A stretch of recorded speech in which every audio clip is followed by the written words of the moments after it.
Hi hello friends. இன்றைக்கி நான் என்ன பேச போகிறேன் அப்படின்னா, என்னோடய சில கருத்துக்கள் தான்.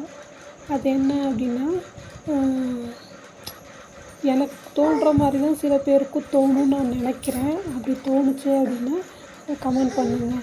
சில யூடியூப் சேனல்லாம் சொல்கிறாங்கல்ல, 1 மாதத்துல சேனல் ஓப்பன் பண்ணுங்கள், 3 மாதத்துல இன்கம் ஏர்ன் பண்ணிடலாம் அப்படின்னு.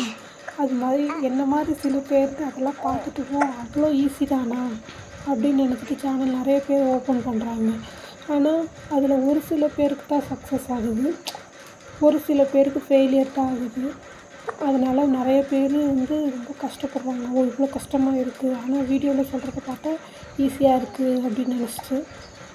அது மாதிரி உங்களுக்கும் தோணி இருந்துச்சு அப்படின்னா கமெண்ட் பண்ணுங்கள். இப்போ நீங்கள் சொல்லலாம், நீயும் அதை தானே பண்ணுற, இப்போ யூடியூப் பற்றி பேசி இது பண்ணுற அப்படின்னு. இல்லை, இது அப்படின்னு நான் சொல்லலை. எனக்கு தோன்ற விஷயம் இது. எனக்கு இது ரொம்ப நாளாக தோணினே இருக்குது. அது என்ன பண்ண அப்படின்னு தெரியாமல் தான் இப்படி உங்கள்கிட்ட கேட்குறேன். ஒரு ஒரு இப்படி வீடியோ போடுங்க, 3 வியூஸ் போகுதா, 3000 வியூஸ் போகுது, 3000 சப்ஸ்கிரைபர் வருவாங்க அப்படின்னு சொல்கிறதெல்லாம் ஒரு சில பேருக்கு தான் நடக்குது. ஒரு சில பேருக்கு லக்கில் நடக்குதுன்னு சொல்லலாம் என்ன கேட்டால். இல்லைன்னா ஒரு சில பேருக்கு ஒரு வேளை நல்ல கண்டென்ட் எடுத்து போட்டிருப்பாங்க, அதனால் வியூஸ் போயிருக்கும். ஆனால் இதனால தான் போணுச்சு அப்படின்னு சொல்கிறதெல்லாம் ஒரு முட்டாள்தனம் தான். அது அவங்கவுங்களோட ஹார்ட் ஒர்க்கை பொறுத்து இருக்கும். நம்ம எந்தளவுக்கு வீடியோ எடுக்கிறோம், எந்தளவுக்கு உழைக்கிறோம் அப்படிங்கிறது சொல்லிடுறாங்க. யூடியூப்லேயே சம்பாதிக்கிறாங்க, எல்லோரும் யூடியூப்லேயே சம்பாதிக்கிறாங்க அப்படி சொல்லிட்டு. ஆனால் அதுக்கு பின்னாடி அவங்க படுற கஷ்டம் அது அவங்கவுங்களுக்கு தான் தெரியும். சில பேர் எல்லாம் அவங்கள கழுவி ஊற்றுறாங்க. அதெல்லாம் எவ்வளோ கஷ்டப்படுவாங்க அப்படின்னு சொல்லி நம்ம அந்த இடத்துல இருந்தால் எப்படி இருக்கும் அப்படின்னு யோசித்து பார்த்துருந்தா அவங்க இந்த மாதிரிலாம் பேச மாட்டாங்க.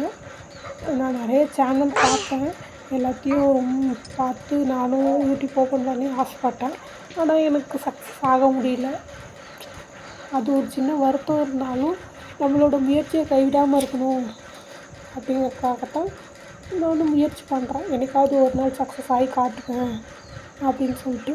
இது மட்டும்தான் வாழ்க்கை அப்படின்னு கிடையாதுல்ல, இன்னும் நிறையவே இருக்குது. இது இல்லைன்னா இன்னொன்று கிடைக்கும் அப்படின்னு நினச்சிட்டு நம்ம வெற்றியை நோக்கி போயிட்டே இருக்கணும் அப்படின்னு நான் நினச்சிட்ருக்கேன். நீங்களும் என்ன மாதிரி நினச்சிட்ருக்கீங்க, இல்லை நினச்சிங்க அப்படின்னா கமெண்ட் பண்ணுங்கள்.